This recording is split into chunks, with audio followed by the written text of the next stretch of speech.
Всем привет! Сегодня расскажу о том, как можно отремонтировать верх сетчатых кроссовок. Летние кроссовки с сетчатым верхом, они дышат, но сетка легко рвется на месте сгиба у мизинца и на большом пальце ноги. То есть это слабые места. Как вы многие знаете, если попытаться их отремонтировать ниткой, то это место продолжает рваться, то есть уже шов остается, а рядом рвется дальше сетка.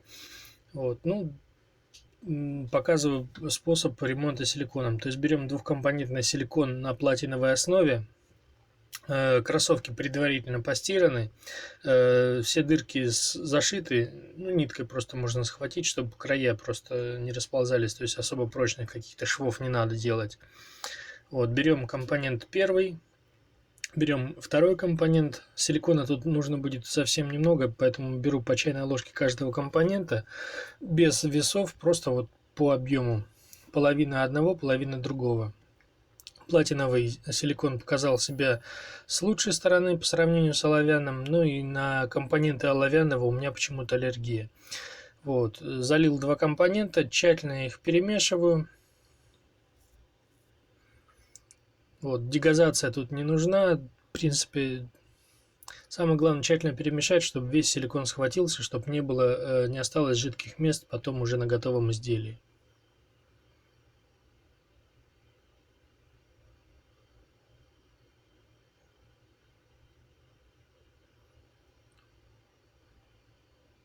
Добавляю колер. Ну вот колер у меня был черный, я, к сожалению, поторопился, не стал покупать синий. Это была одна из моих ошибок в этот раз.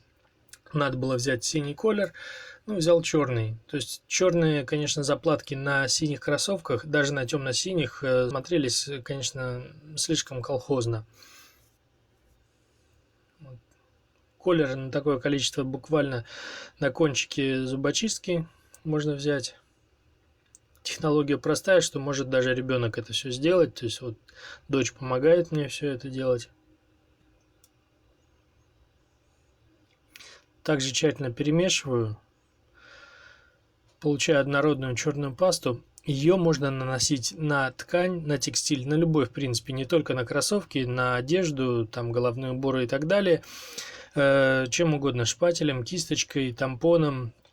Ну вот в данном случае, опять же, я ремонтировал кроссовки таким способом первый раз. Вот нанесение палочкой оказалось неудобным. То есть силикон размазывается неаккуратно. В следующий раз я, пожалуй, возьму кисточку мягкую с длинным ворсом, чтобы просто формировать текстуру заплатки. То есть при нанесении палочкой она получается на отлип такая хаотичной формы.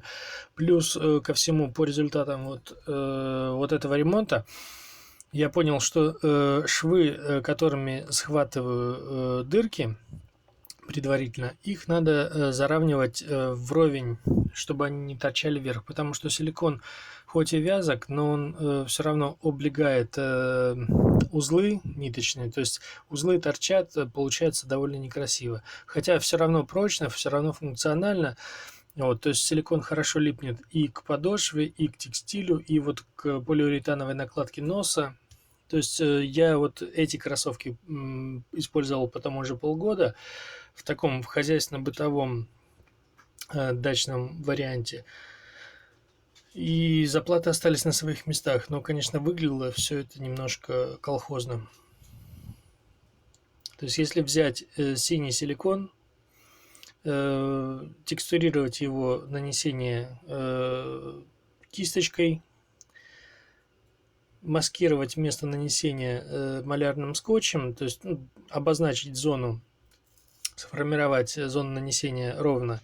То есть не как силикон ляжет, а вот нанести маску, чтобы силикон лег точно по трафарету. Тогда все будет выглядеть довольно фирменно.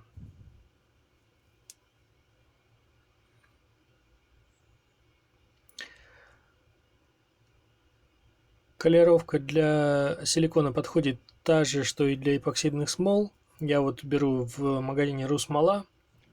В принципе, совпадает. То есть силикон схватывается точно так же, как и без колера. То есть Колер на состав никак не влияет. Комбинировать можно цвета. Вот. Ну, собственно, из видео все понятно. То есть просто наносим, армируем ткань.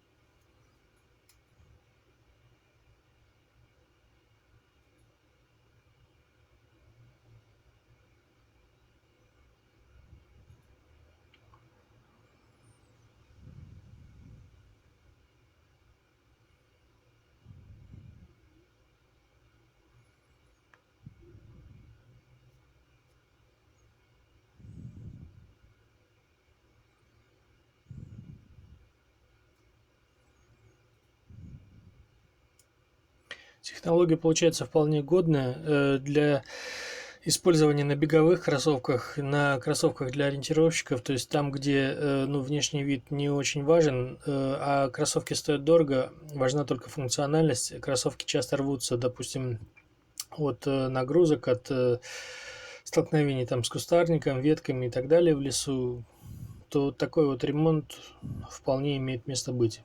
Вот второй еще кроссовок. Ну, вот, собственно, и все. Подписывайтесь, ставьте лайки, дизлайки, комментируйте. Если у вас есть какие-то замечания, пожелания или вопросы, ставьте колокольчик, чтобы получать все уведомления о новых видео. Ну, собственно, подписывайтесь. Дальше будет много интересных видео про обувь, про кожу, про композитные материалы. Всем спасибо, пока.